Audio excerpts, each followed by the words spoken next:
नमस्कार दोस्तों, मैं राम प्रसाद वर्मा, ज्ञान दैनिक क्लासेस ऑनलाइन। तो हम इस समय पढ़ रहे हैं क्लास 12 जीव विज्ञान, जिसमें हमने पहला पाठ इस समय आरंभ किया है। पहला पाठ आपका है जीवों में जनन। तो इसके पहले वाले भाग में हमने पढ़ा जीवन क्या है, जीवन काल क्या है। साथ ही साथ हमने देखा कि NCERT में जो जीव दिए गए हैं, साथ ही साथ उसके अतिरिक्त जीवों के जीवन काल को भी पढ़ा। उसके बाद हमने देखा प्रजनन क्या है, प्रजनन कितने प्रकार का होता है। हमने देखा लैंगिक प्रजनन और अलैंगिक प्रजनन। देखिए, प्रजनन एक जैविक क्रिया है जिसके द्वारा कोई भी जीव अपनी ही तरह के नए संतान को उत्पन्न करता है, प्रजनन कहलाता है। देखिए, कल हम पढ़े थे प्रजनन आपका दो प्रकार का होता है।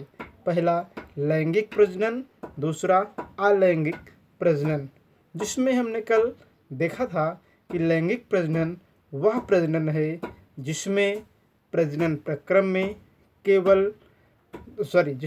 प्रक्रम में दो जीव भाग लेता है। तो कल हमने पढ़ा था लैंगिक प्रजनन वह प्रजनन है जिसमें प्रजनन प्रक्रिया में दो जीव भाग लेता है। पहला होगा आपका नर, दूसरा होगा मादा। तो एक बात ध्यान देना कि यहाँ पर जो लैंगिक जनन है, लैंगिक जनन वह जनन होता है जिसमें हमने देखा था कि दो जीव भाग लेते हैं, पहला नर होगा और दूसरा मादा। और हमने पढ़ा था अलैंगिक जनन, लैंगिक जनन। तो अलैंगिक जनन का मतलब क्या है? यह जनन की ऐसी प्रक्रिया होती है, अलैंगिक जनन की वह प्रक्रिया होती है जिसमें केवल एक जीव प्रजनन प्रक्रम में भाग लेता है। यह जनन की ऐसी प्रक्रिया होती है जिसमें केवल एक जीव जनन प्रक्रम में भाग लेता है। आइए अब हम अलैंगिक जनन को विस्तार पूर्वक पढ़ते हैं। उसके बाद हम पढ़ेंगे लैंगिक जनन के बारे में। तो आइए हम देखते हैं अलैंगिक प्रजनन को। अलैंगिक प्रजनन, तो प्रजनन यहाँ पे हम कर देंगे। देखिए, अलैंगिक प्रजनन में हम अभी तक देखे कि वह प्रजनन होता है जिसमें केवल एक जीव प्रजनन प्रक्रिया में भाग लेता है। और इसमें दूसरी खास बात ये होती है कि अलैंगिक प्रजनन में जो संतान बनती है वह अपने पेरेंट के कार्बन कापी होती है। कार्बन कापी मतलब समरूप होती है, उसी प्रकार दिखाई देती है। तो आप कहोगे अलैंगिक जनन वह जनन है जिसमें केवल जनन प्रक्रिया में एक जीव भाग लेता है और इसके द्वारा, अलैंगिक प्रजनन के द्वारा जो संतान उत्पन्न होती है वह अपने पेरेंट अर्थात माता पिता के समान होती है, समरूप होती है। ये कहिए अब कार्बन कापी होती है। जैसे आलू को लिया और आलू को ज़मीन में लगा दिया, कुछ समय बाद देखेंगे तो हमें नए आलू मिलते हैं।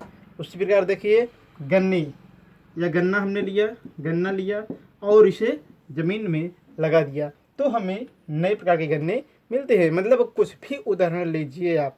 इसके अतिरिक्त आप कह सकते हैं अमीबा क्या है? प्रोटोजोआ जीव का जंतु है। इसका होता है द्विखंडन, मतलब ये एक जीव है, कुछ समय बाद ये दो भागों में खंडित हो जाता है, टूट जाता है। और द्विखंडन आपका जीवाणु अर्थात बैक्टीरिया में भी पाया जाता है। तो हमने इस बात को यहाँ पर देखा। तो यहाँ पे दो पॉइंट हमारे क्लियर होते हैं। अलैंगिक जनन में एक जीव की रिक्वायरमेंट होती है, दूसरा कि अलैंगिक जनन के द्वारा जो संतान बनती है वह अपने पेरेंट के समरूप होती है। तो हमने इस बात को देखा। अब हम देखेंगे इससे संबंधित कुछ अन्य महत्वपूर्ण बातें। तो इसमें आप कहोगे अलैंगिक प्रजनन में जो संतान उत्पन्न होती है, जो संतान बनती है उसे क्या कहते हैं? क्लोन कहते हैं। क्या कहते हैं? क्लोन। तो एक खास बात ध्यान देना, जो नीट या अन्य प्रकार के कंपटीशन पेपर में आपको समस्या दे सकती है। तो आप कहोगे कि जो अलैंगिक जनन प्रक्रम द्वारा संतान उत्पन्न होती है उसे क्लोन कहते हैं। ध्यान देना, क्लोन कहेंगे।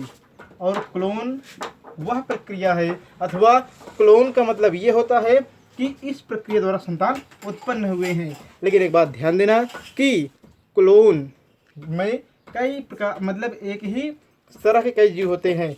जैसे आपने क्या किया, आपने मान लीजिए लिया है जीवाणु को, आपने लिया है जीवाणु को, और ये जीवाणु लगातार अपना विभाजन करते हैं। जैसे 2, 4, 8, 16, इस क्रम में ये लगातार विभाजित हो रहे हैं। तो देखिए, ये जो संतान बन रही है नई पीढ़ी में, उसे तो हम क्लोन कहेंगे। लेकिन क्लोन का हर एक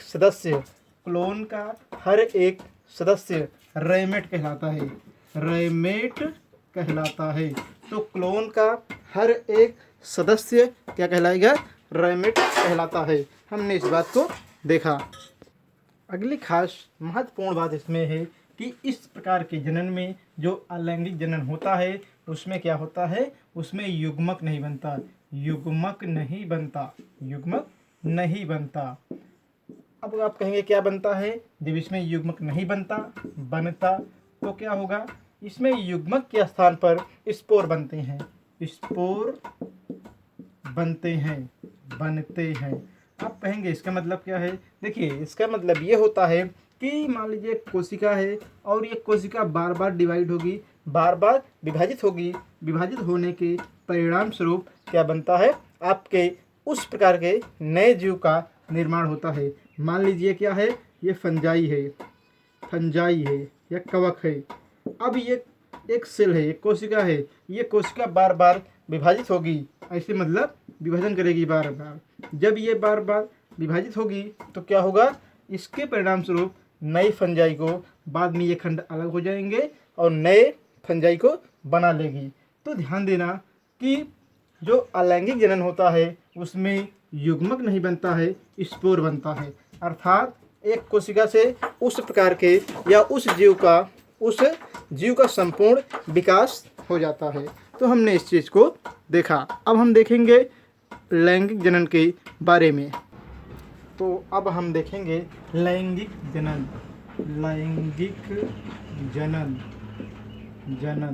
देखिए, लैंगिक जनन क्या है? आप कहोगे यह एक ऐसा जनन है जिसमें 2 जीव की आवश्यकता होती है। आप कहेंगे लैंगिक जनन वह प्रक्रिया है जिसमें 2 जीव की आवश्यकता होती है। पहला होगा नर और दूसरा होगा मादा। ये तो अभी तक हमने देखा और समझा भी था। लेकिन अब आगे देखिए जो इसमें महत्वपूर्ण तथ्य है।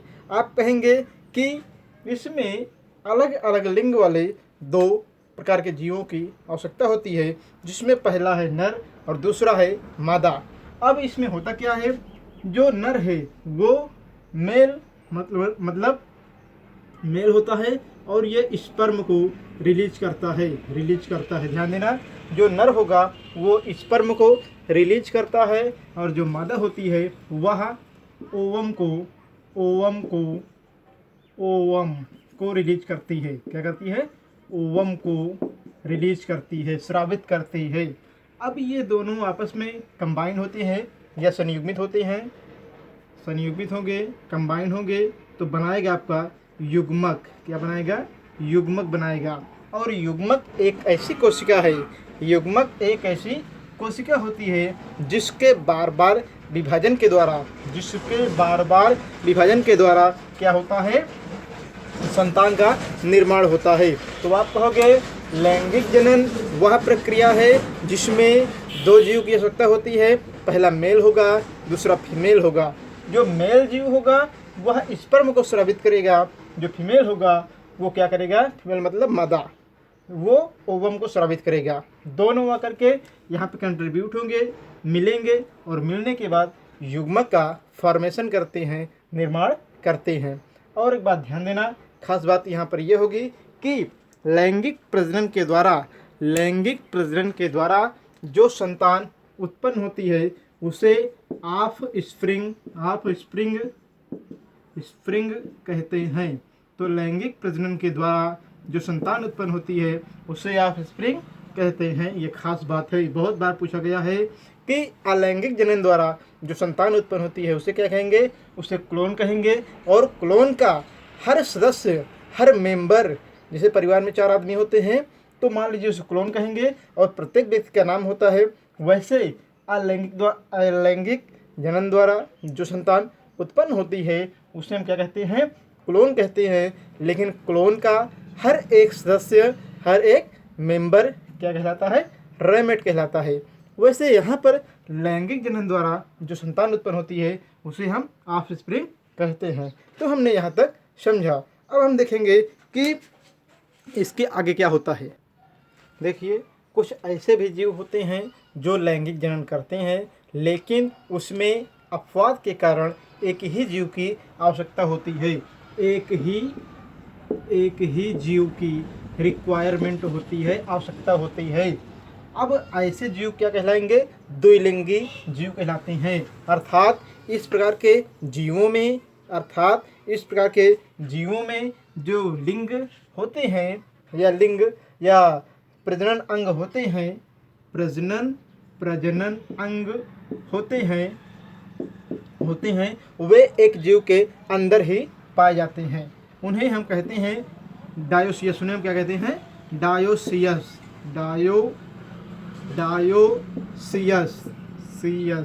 तो एक बात ध्यान देना, डायोसियस कि कुछ जीव ऐसे होते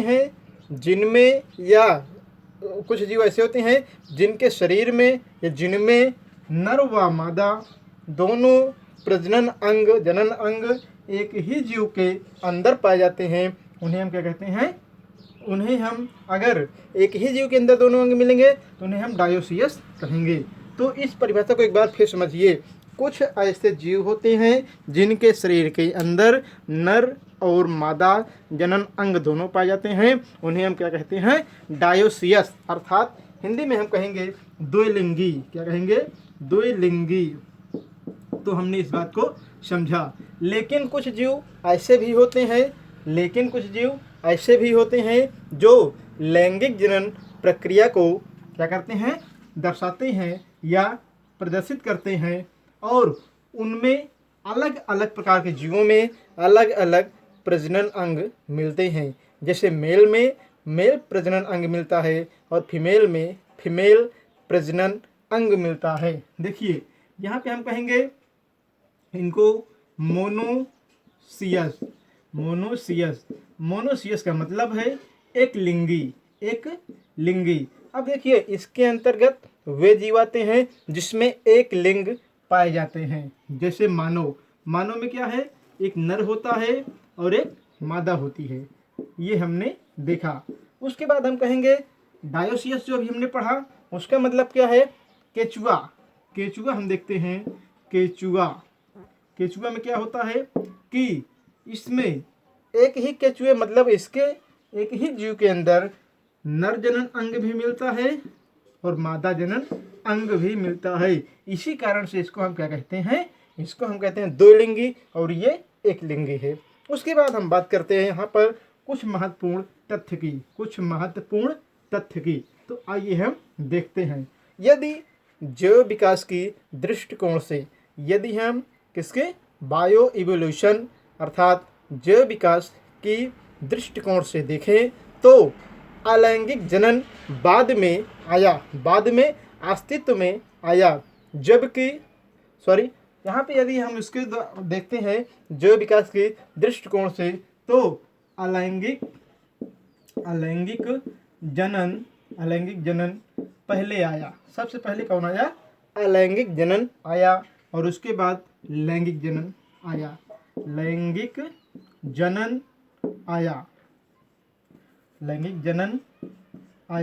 तो एक बार फिर ध्यान देना, यदि हम किसकी, जैव विकास की दृष्टिकोण से देखें तो अलैंगिक जनन सबसे पहले धरती पर आया या शुरुआत हुई, उसके बाद लैंगिक जनन की शुरुआत हुई। लेकिन एक बात ध्यान देने योग्य यहाँ पर यह है कि लैंगिक जनन को प्रकृति में अधिक बढ़ावा मिला है। लैंगिक जनन को प्रकृति में अधिक बढ़ावा मिला है, जिसका कारण यह है कि जो लैंगिक जनन है वह विपरीत प्रकार की परिस्थितियों को, जो अनुकूल या प्रतिकूल परिस्थितियों दोनों को सहन करने में सक्षम होता है, जबकि ये अलैंगिक जनन जो है वह केवल अनुकूल या साधारण परिस्थितियों में ही होता है। तो हमने इस बात को देखा कि यदि हम जैव विकास की दृष्टिकोण से देखें तो अलैंगिक जनन सबसे पहले आया और बाद में लैंगिक जनन आया, लेकिन लैंगिक जनन को अधिक बढ़ावा मिला है। इसका कारण यह है कि ये बहुत सारी बाधाओं को सहन कर सकता है। किसी भी प्रकार की परिस्थिति में जीव लैंगिक जनन कर सकते हैं, लेकिन अलैंगिक जनन की हम बात करेंगे तो इसके लिए एक फेवरेबल मतलब एक निश्चित वातावरण होना चाहिए, सुसंगठित वातावरण होना चाहिए, तभी ये प्रक्रम होगा। तो हमने इस बात को देखा। अब हम देखेंगे अलैंगिक जनन को विस्तार से कि इसकी कितनी विधियां हैं, किन किन जीवों में होता है आदि को समझेंगे। तो आइए हम देखते हैं अलैंगिक जनन की विधियां। हम क्या देखेंगे? अलैंगिक जनन की विधियां कौन कौन सी हैं। तो देखिए, इसमें हम यदि विधियों की बात करते हैं कि अलैंगिक जनन की विधियां कौन कौन सी हैं, तो आइए इसको हम समझते हैं। इसमें पहला जो होगा आपका द्विखंडन होगा। क्या होगा? द्विखंडन होगा। उसके बाद दूसरा होगा उभार या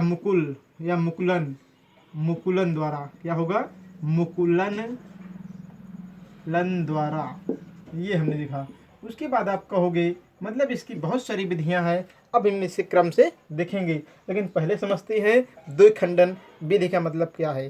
तो आप कहोगे कि जो अलैंगिक जनन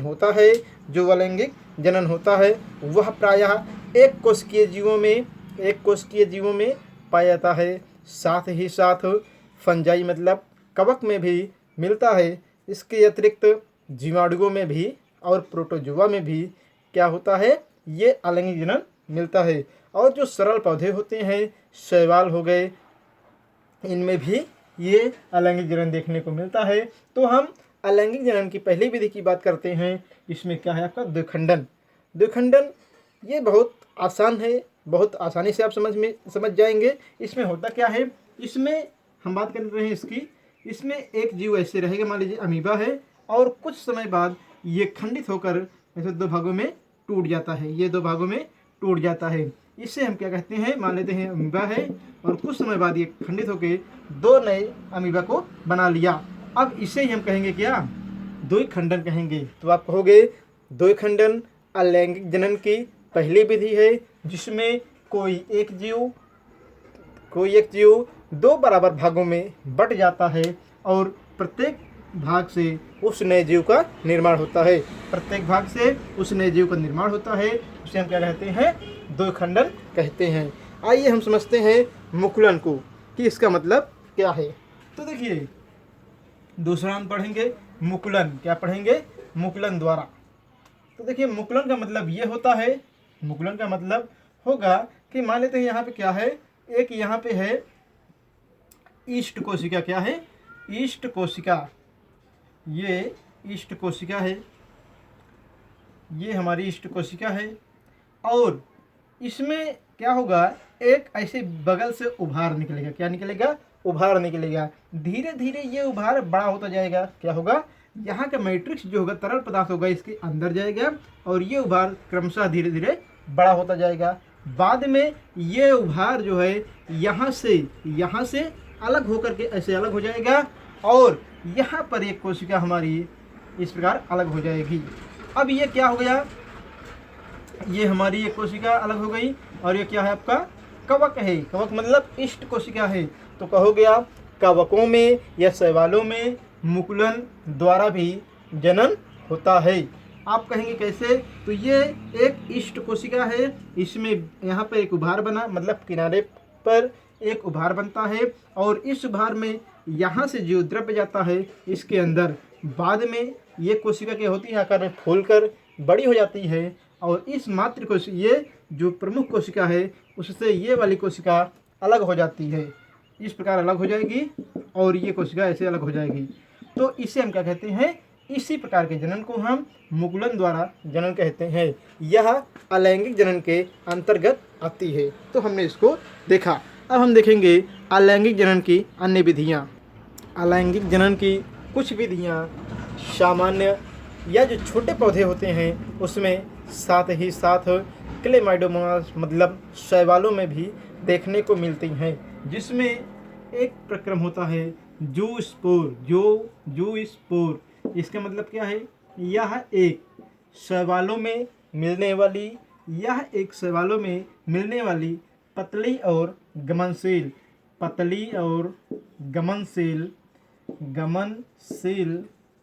संरचना होती है या संरचना पाई जाती है। तो आप कहोगे जूस्पोर शैवालों में मिलने वाली एक पतली एवं गमनशील रचना होती है और यह शैवालों में अलैंगिक जनन में सहायता करती है। उसके बाद हम कहेंगे यहाँ पर कि यह अलैंगिक जनन में क्या कहते सहायता करती है और इसके द्वारा क्लेमाइडोमोनास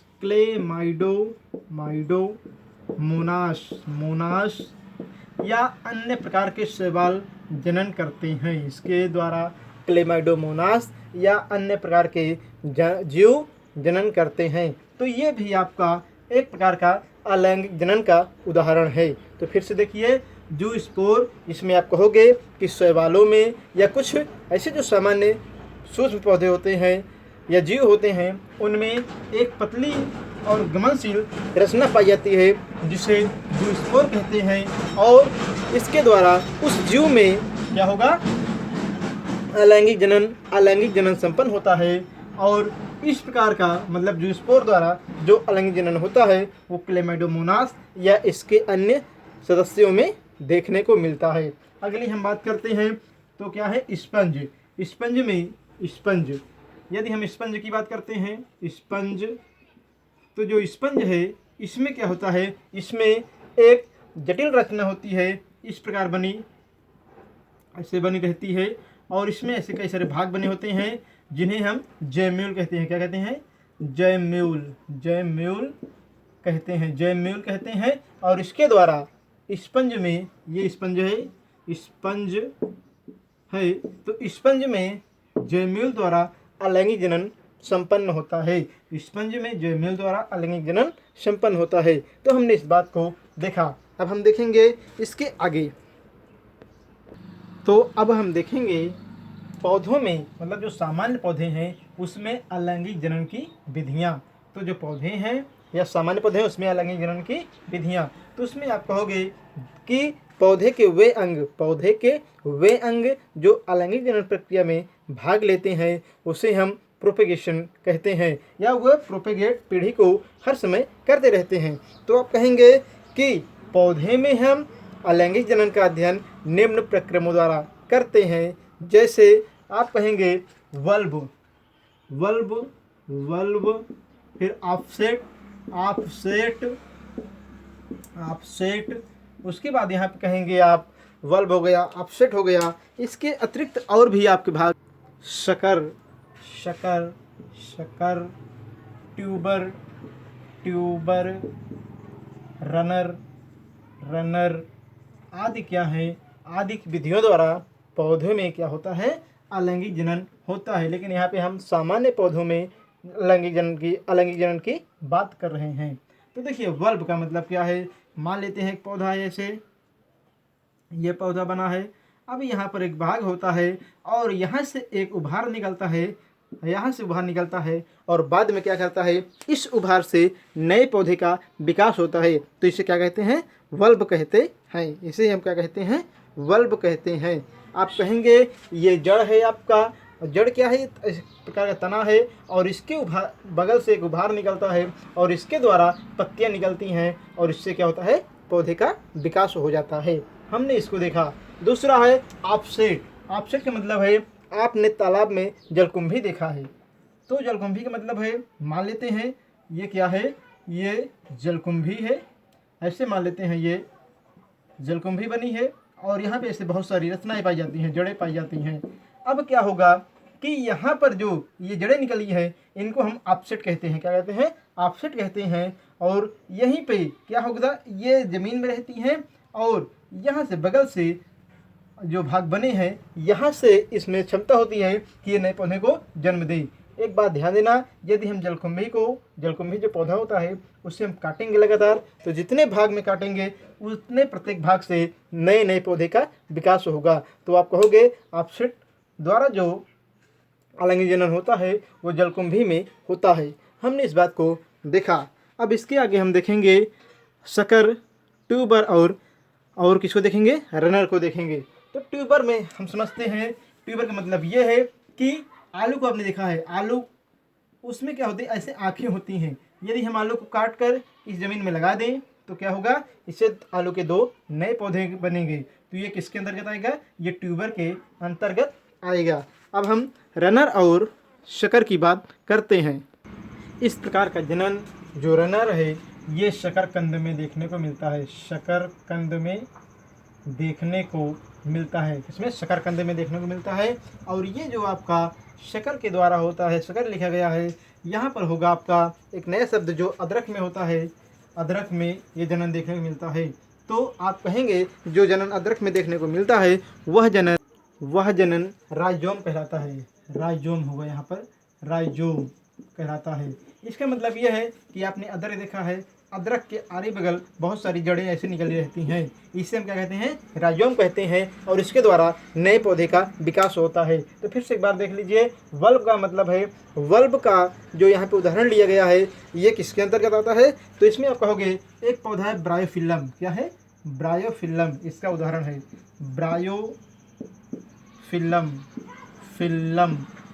ब्रायोफिल्लम इसका मतलब क्या है कि ब्रायोफिल्लम जो पौधा है वो किस प्रकार का अलैंगिक जनन दिखाता है? वो दिखाता है वल्ब का। तो हमने इस बात को देखा। ट्यूबर का उदाहरण हो गया आलू, ऑफसेट का हो गया जलकुंभी, उसके बाद रनर का हो गया शकरकंद, राइजोम का हो गया आपका क्या, यहाँ पे हमने देखा अदरक। तो आज हमने देखा अलैंगिक जनन के बारे में और इसकी बहुत सारी विधियों को देखा। इसके बाद हम अगले दिन पढ़ेंगे इसके शेष भाग को और उसके बाद हम पढ़ेंगे विस्तार पूर्वक लैंगिक जनन के बारे में। तो दोस्तों आज यहीं तक वीडियो को करते हैं समाप्त। जय हिंद, जय भारत।